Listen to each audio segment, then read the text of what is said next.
Was a girl running in our group. She had a high-speed motor in a 40 Ford coupe. She had a racing cam and a supercharged. Look at Buddy, hot rod and large. She's a hot rod. She's a hot rod. We have Chuck Pullen with us tonight, super producer. He's the best there is, and he's also a commentator and usually a critic of mine, but that's okay. I like having a little criticism once in a while. He brings out the objective thinking in me, and it's things that we have to talk about. I got to tell you, Chuck, before we go any further with this, I'm going around the news world here with the automotive industry. Everybody is all in on electric. You look at these car manufacturers, they are dumping billions of dollars, into new plants, battery plants. You don't read anything about, you hear, I have heard snippets, because I read everything automotive, about some recycling startups that people are going to be recyclers of these batteries, yada, yada. But we've jumped in with both feet, Chuck, and we got no place to charge these cars, and they have no range. They're not utile. I mean, the guy that is the traveling salesman, what good is that to him?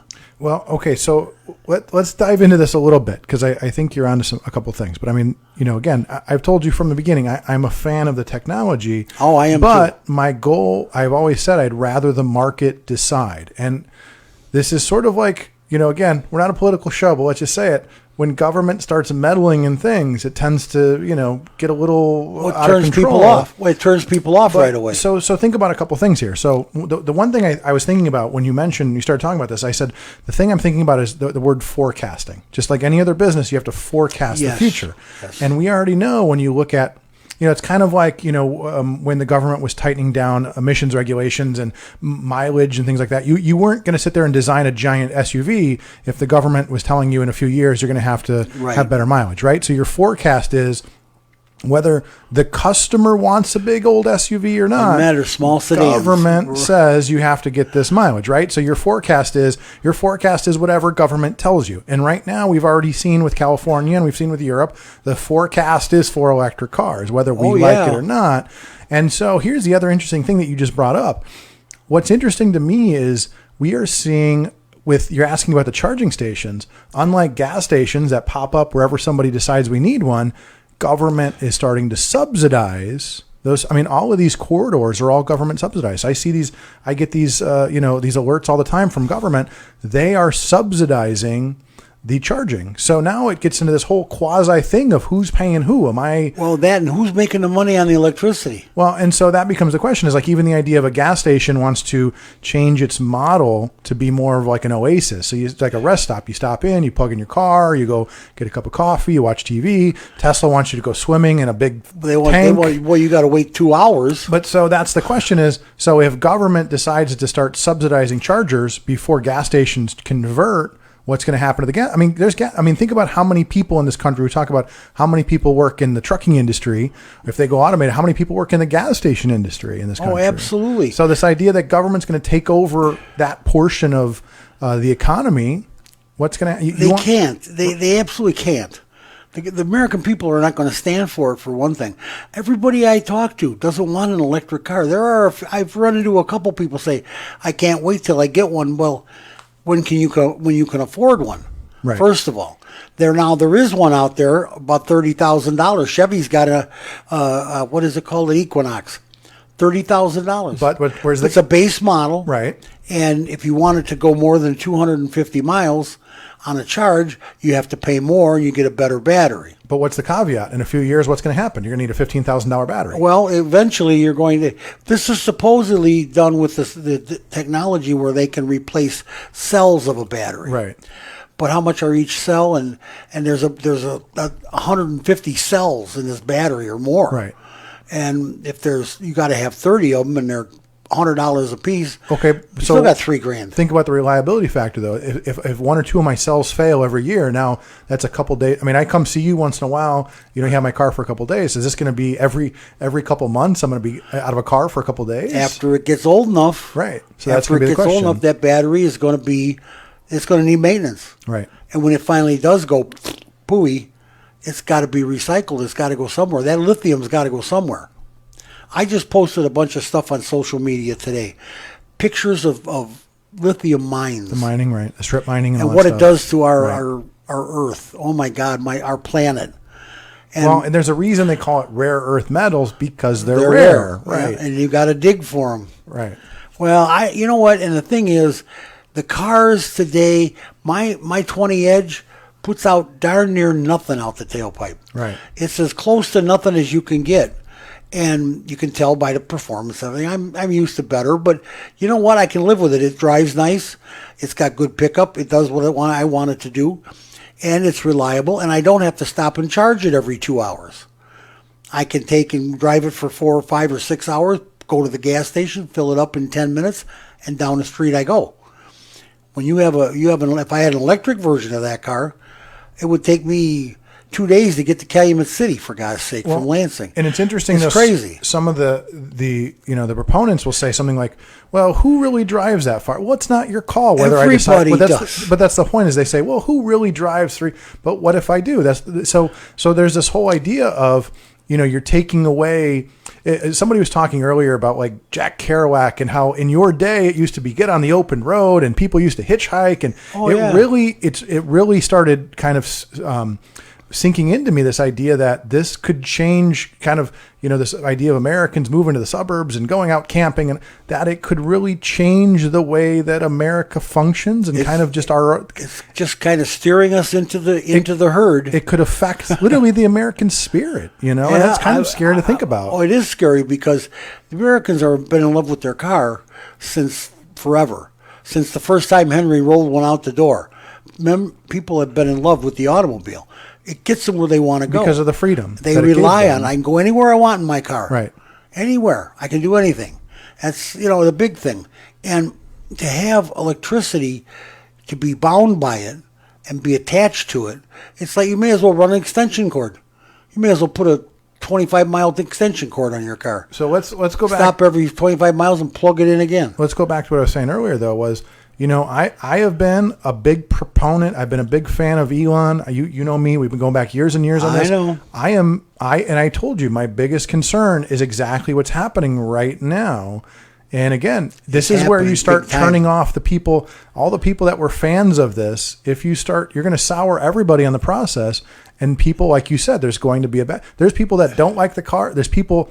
Those of us that like this technology, if you're going to turn us off to it and everybody else is turned off to it, it's going to fail. I think what's happening, what's wrong with what's happening, is if they keep tweaking, let's call it tweaking, my gas car, it'll eventually put out the same amount of pollutants that your electric car does. But you also have 100 years of technology and research going into doing that. I know that. You know what I'm saying? They've been working on that. But my gas car is so much more proficient for me to use for my life. Right. And we already have the gas stations. And the gas stations are here and everything.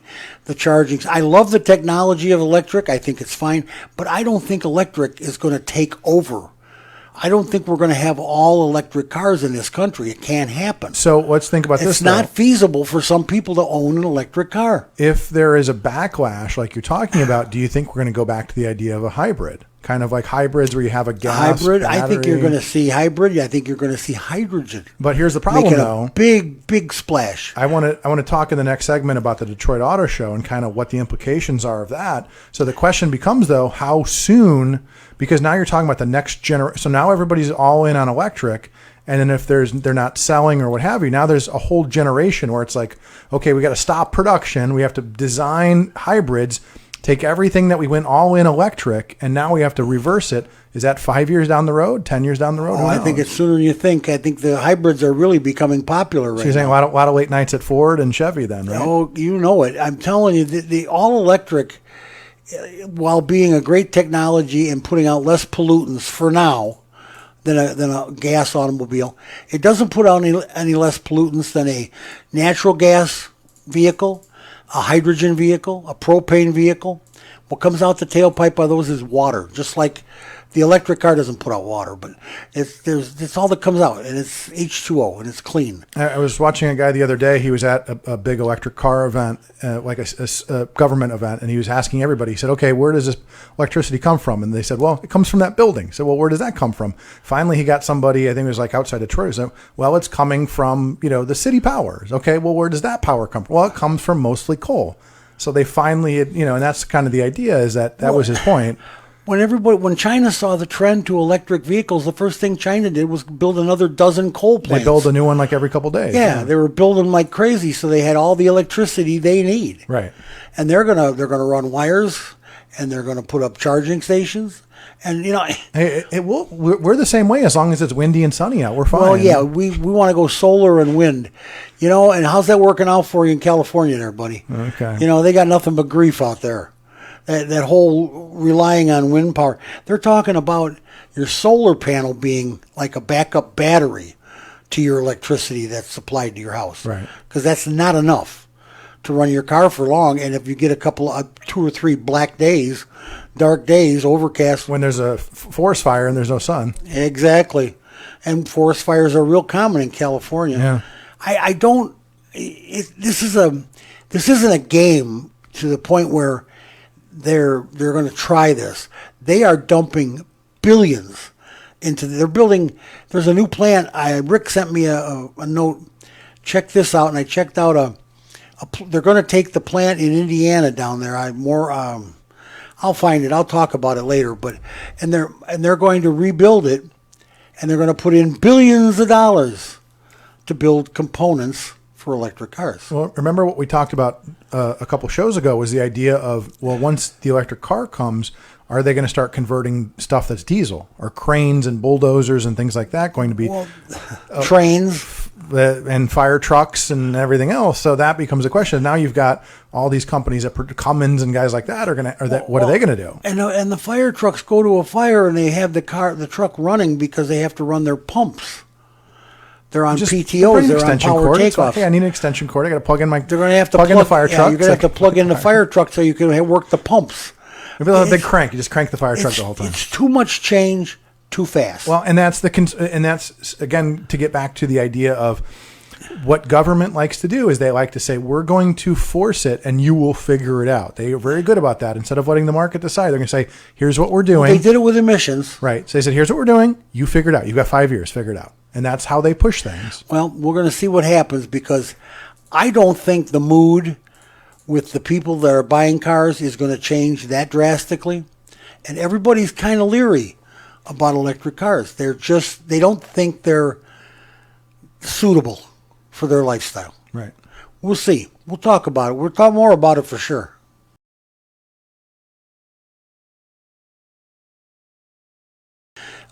We've been talking about electric cars, and we're talking about several different things. But I want to bring up the Detroit Auto Show, Chuck. I mean, it was this week going on. We finally got an auto show back. We finally got a whole where everybody can go. You don't have to wear masks. You don't have to keep 6 feet away from each other because that's impossible at an auto show. Right. And did they bring back the models? I don't know. We don't do that anymore. It's 2022. We don't. Oh, I think they brought out robots instead of models. It was like 3 years ago I went, or 4 years ago, right before the pandemic, and Lexus had models. So it's probably the last show then. So it's been 3 years since they've had the Detroit Auto Show. Yeah. I was in Chicago. I had that's the one where I hit the speed bump and my scooter almost blew off the back of my car. That was fun. Chicago's got some great streets. They're well maintained, let me just tell you. Anyway, Detroit Auto Show, you were telling me some things you heard about it. Well, so I don't know if you follow Jalopnik, but the thing about Jalopnik is that pretty much every article is critical of somebody, and they are not fans of Elon Musk. Every Elon Musk story is negative. Well, I'm going to have to start reading. But here's the headline about the Detroit Auto Show. It said, the 2022 North American International Auto Show was a depressing ghost town. Oh, no. That's their headline. So, I mean, one of the things they talk about is that there's just not a lot of new models coming out, that there's just not a lot of hype.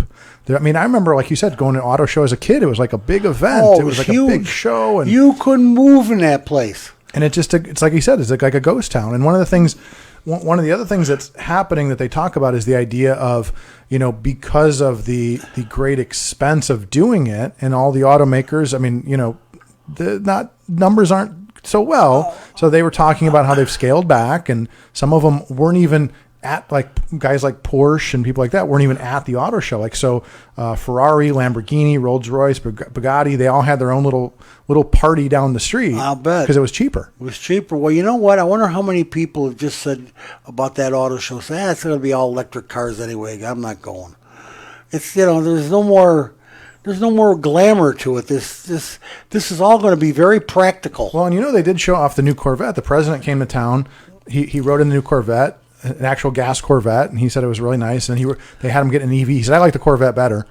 But you're not supposed to say that out loud. But no, you're that's what he said. But so, yeah. Well, the other rumor is that they're phasing out Mustang after this year. And it's going to be the Mach-E. They're going to be electric, and that's it. And I got to tell you, who's going to buy it? I mean, I don't know if this is the time. I'm sure we should have electric vehicles. I really do. And I think the technology is getting better and better. And I think as it grows in the market, it will get better and better, and it'll be safer. Maybe we'll get away from the lithium-ion batteries, because even if you went to all wind power or solar power and you weren't using any coal to make electricity for your electric car, the lithium that was mined and the cobalt that was mined for that car to make that battery destroyed your planet worse than a little bit of pollution does.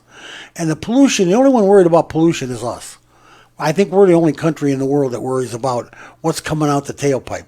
And what's coming out our tailpipes is less and less and less. And before you know it, these engineers will have it figured out where they'll burn that fuel completely. That's always the biggest thing, and they never could burn the fuel completely. So there is hydrocarbons coming out the tailpipe. That's unburned fuel. Nitrates of oxide or whatever it's called. Right. Yeah, it's coming out the tailpipe because it's unburned. This is why the new deal with the fumes. At 96, when they put the thing on the gas pump where you couldn't get any fumes out. Oh, yeah, right. Yeah, well, they made your car. There's no more vented gas caps. There's no more gas tank vents. It's a completely sealed system called the evaporative emission system. Let me just tell you how much money I make on that system. Every time a sensor fails or a flap doesn't close? Every time a check engine light goes on. Oh, my God. You just go in there and just hit the switch and you're good to go? Oh, but there's hoses and there's just all kinds of stuff. We sell filler necks. We sell filler necks like crazy now. It's all changed. It's all the whole thing. But what comes out the tailpipe is that much less. It's that much less. And if they're close to making it just about zero coming out the tailpipes, we're not hurting the ozone layer anymore in America. Not the newer cars. We might be hurting it a little bit with our trains and trucks and that's why we buses. But remember, we're the only country, I think, that uses DEF in our diesels and things like that. So, right. I mean, they've been working on that. And the diesels are all computerized now. Yeah. Diesels have check engine lights, and they have computers under the dash. Very, very clean. Yeah, I was they're surprised. Very controlled. Yeah. And the more you control your fuel and your timing, the better it burns. And the better it burns, the less comes out the tailpipe. By the time it gets to the converter and then gets through the converter, it's coming out pretty doggone clean. And so what we're doing now, I think they blew this up to the point where we're killing the whole ozone layer with our cars. No, we're not. China might be. Russia might be. Those European countries, some of them don't care. I mean, they don't have any pollution stuff in emissions intact. I mean, that whole World Emissions Organization that we give millions to, we're the only ones that give a darn. And we're trying our best. We're killing our economy. We're messing around with what we know works good, and we're trying to make a better mousetrap to get this whole thing. We're going to be smoke-free or worry-free, pollution-free. Well, we will be pollution-free. Pretty soon, I think we will be anyway. Because you'll be sitting in the dark? Yeah. Well, no, you won't have to sit in the dark, and you'll be able to charge your electric car because everybody's not going to have one.